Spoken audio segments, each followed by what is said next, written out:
Olá, meus irmãos, minhas irmãs. Quero saudar a todos vocês com a paz do nosso Senhor Jesus. Vamos à nossa lição. Vendo o invisível.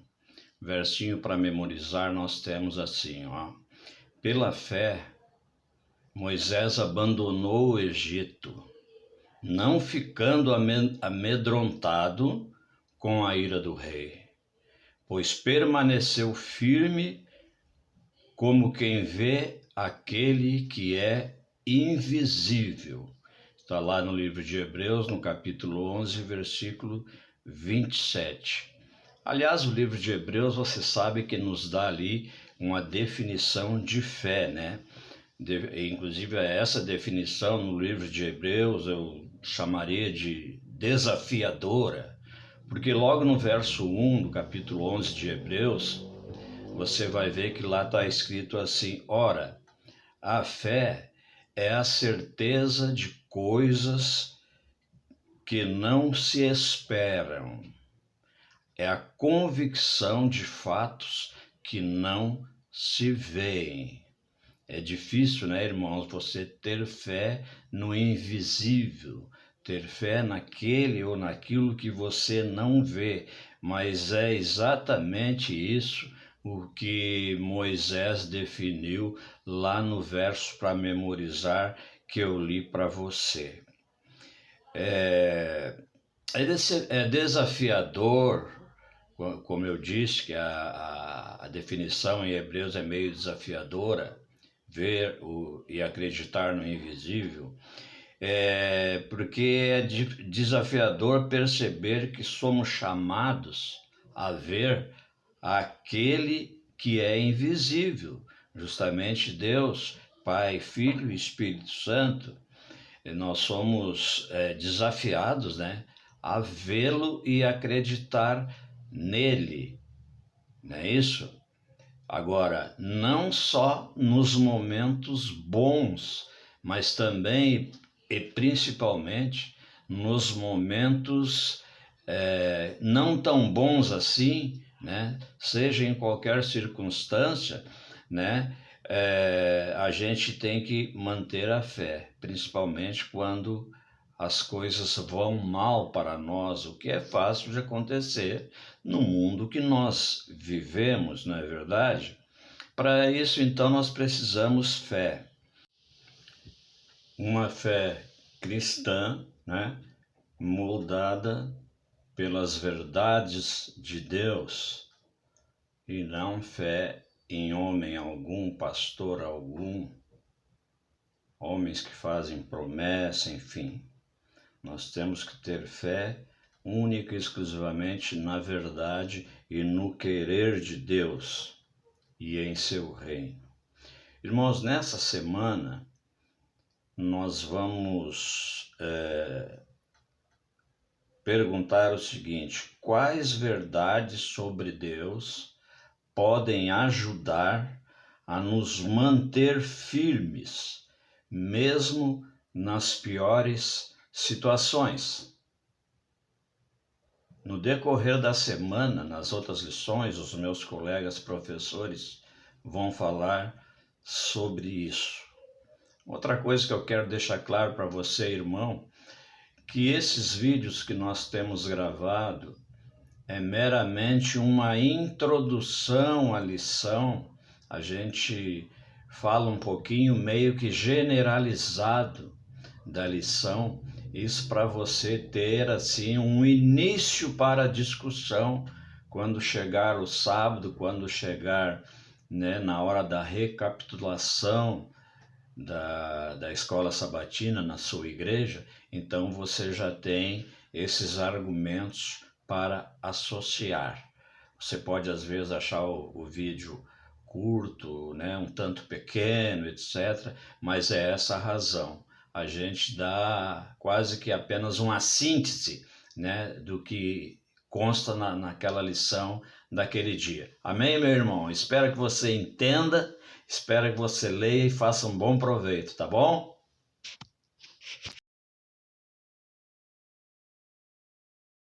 Irmãos e irmãs, vamos sacar, né?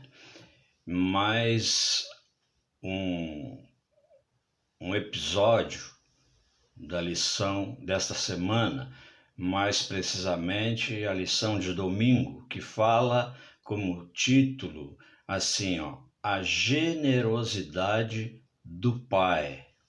Você sabe o que é uma pessoa generosa, né? Aqui está falando espiritualmente da generosidade do Pai. E a lição diz assim: se Deus realmente me amasse, com certeza Ele faria tudo por mim. Agora, você veja bem, a frase começa assim, se, esse se aí, se, nós diríamos assim que é uma aulinha de português agora, uma partícula atrativa do verbo, ou seja, uma condicional para você entender melhor, uma condicional, né? Se Deus realmente me amasse, com certeza Ele faria, né? Esse faria, esse verbo também está no pretérito imperfeito, né? Numa clara visão ao ler, né, essa frase, que claramente nós muitas vezes duvidamos de Deus, não é isso? Existem razões para isso. Existem razões muitas vezes por que duvidamos de Deus. Eu vou lhe dar aqui duas razões. A primeira, quando nós temos um desejo ardente por alguma coisa, achando que aquilo vai ser o máximo para nós, e Deus não concorda com aquilo, então nós duvidamos de Deus nessa hora. Se Deus me amasse, Ele concordaria com isso. Então é a primeira razão para a gente discordar, desconfiar, não acreditar, enfim, uma série de coisas que o inimigo põe na nossa cabeça. A segunda razão, se algo parece bom, porque você sabe que muitas coisas parecem boas, e nós temos lido e visto aí nos noticiários, esses sites de vendas que andam por aí oferecendo, por exemplo, um televisor de R$3.000, oferecendo por R$800. Então você pode ver que é uma conta que não fecha, né, irmão? Preço de mercado R$3.000, vem a oferta pelo site por R$800. Isso aí não nos oferece nenhuma credibilidade. Então você gosta, você quer aquilo, você acha bom, mas Deus vai mandar contra, porque Ele não compactua esse tipo de coisa. E não é motivo para você desconfiar de Deus e não dar o crédito merecido a Ele pela sua verdade. Agora, é aí que entra a fé, né, meu irmão? A fé entra em jogo. Ela entra em ação precisamente nos momentos em que somos tentados a duvidar de Deus, seja numa negociação de algum bem, ou seja em alguma coisa que vá agradar até o seu paladar, não é isso? Então você sabe que tem coisas que a gente, por exemplo, não deve comer, não pode comer, porque Deus considerou tal coisa imunda. Então é só você ir lá no livro de Levítico, por exemplo, você vai ver o que pode e o que não pode comer. Vamos supor, não é o caso aqui, né? Mas muitas vezes Deus não se agrada das suas decisões, porque a decisão que você está tomando não é melhor para você, provando, aliás, que Ele realmente lhe ama, como ama a mim também. Mas no livro de Romanos, no capítulo 8, do versículo 28 ao 39, né, fala ali da bondade de Deus para conosco, com você e comigo. O que há nesses versos que nos ajuda a não duvidar da bondade divina? Não duvidar. Romanos 8:32, por exemplo, que está dentro dessa faixa, né, de 28 a 39, há uma lógica que é extremamente útil. Aquele que não poupou seu próprio filho, mas por todos nós o entregou, será que não nos dará graciosamente com ele as coisas? Puxa! Deus teve essa capacidade, essa sensibilidade de dar o seu filho por ti e por mim. Olá, meu irmão, olá, minha irmã, que bom que nós mais uma vez estamos juntos estudando a lição da escola sabatina. Nesta semana, nós estamos entrando na 8ª semana desse trimestre. E eu vou estudar com vocês a parte de segunda e terça-feira. Segunda-feira tem como título Em Nome de Jesus. Eu farei qualquer coisa que vocês me pedirem em meu nome. João 14:14. Quando Jesus fala isso, ele não está dizendo, não está dando uma fórmula mágica. Olha, se vocês pedirem qualquer coisa em meu nome, vocês vão receber. Na realidade, Jesus está falando sobre oração. E nós precisamos crer que o nome de Jesus tem poder para fazer qualquer coisa. Mas Jesus, ele ouve e atende a nossas orações de acordo com a sua vontade. Nós não podemos pensar porque é uma fórmula mágica. Eu peço em nome de Jesus e tudo vai acontecer. Eu levanto, abro os olhos depois que eu oro e as coisas aconteceram. Não é bem assim que funciona. A lição diz que quando o nosso pedido é feito em nome de Jesus, podemos ter a certeza de que todo o mecanismo do céu trabalha em nosso favor. Podemos não ver que os anjos trabalham a nosso favor, mas eles são enviados do trono do céu em nome de Jesus para realizar nossos pedidos e responder às nossas orações.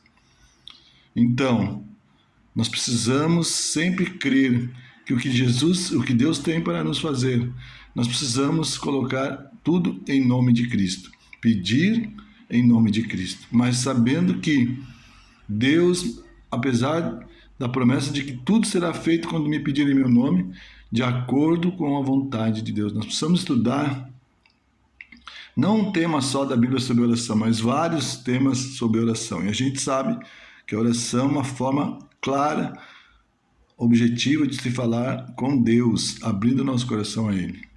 Mas a oração não diz que nós vamos receber de acordo com a nossa vontade. Aquela coisa assim, não, você ora porque Deus tem a obrigação de te atender se você acreditar que Ele vai fazer. Não é bem assim. Nós precisamos entender que Deus vai fazer aquilo de acordo com a sua vontade e não com a nossa. Que nós possamos entender esse tema e sempre entender por que nós oramos em nome de Jesus. Fiquem com Deus, é a minha oração em nome de Cristo. Amém.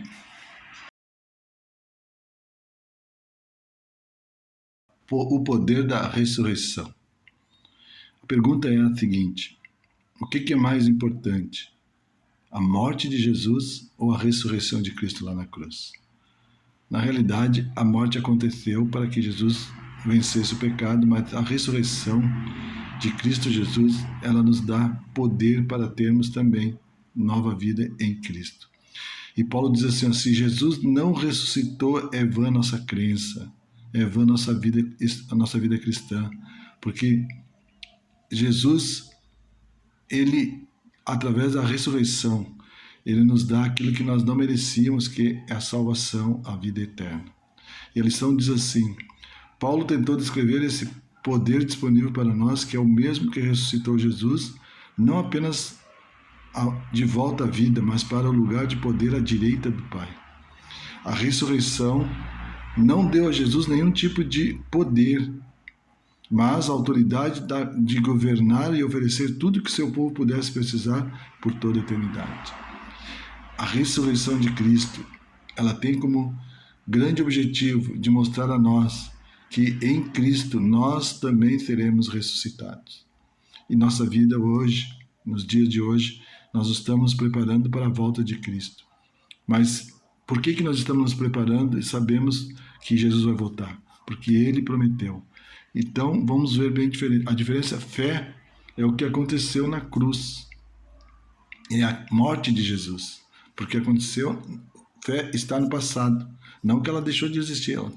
Nós olhamos para a morte de Cristo na cruz e temos fé que ele ressuscitou. E a ressurreição é uma esperança de que Jesus vai voltar para nos buscar e nos resgatar do pecado e nos devolver tudo aquilo que nós perdemos por causa do pecado. Então, esperança e fé são diferentes. A esperança nos move para o futuro, a fé nos leva para o passado, para que nós possamos fortalecer a nossa fé, a nossa esperança em Cristo Jesus. Que Deus possa criar a esperança da ressurreição em Cristo no nosso coração. E que Cristo ressuscite todos os dias no nosso coração, a fim de que sejamos Jesus para todas as pessoas. Que Deus nos abençoe, que nós estejamos prontos para que quando Jesus voltar, nós possamos ser, se estivermos mortos, ressuscitados para viver eternamente com Ele. É a minha oração por mim e por vós. Amém.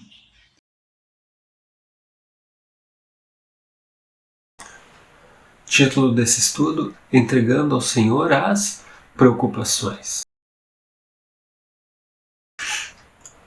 E como é bom saber que nós temos um Pai que cuida de nós, um Pai celestial preocupado em receber as nossas preocupações.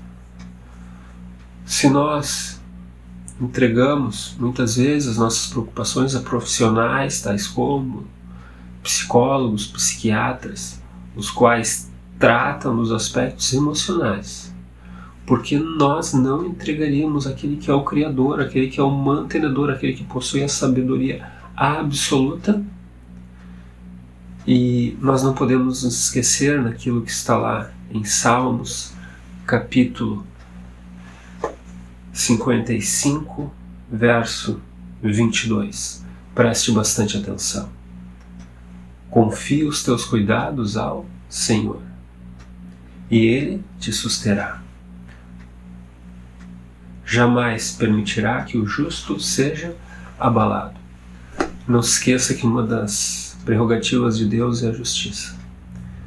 E toda vez que as nossas preocupações nos assolarem, Ele avaliará todos os fundamentos de forma profunda e não permitirá que os seus filhos, os quais desempenham pensamentos justos, atitudes dignas, ou seja, possuem a justiça como referência, estes não serão abalados.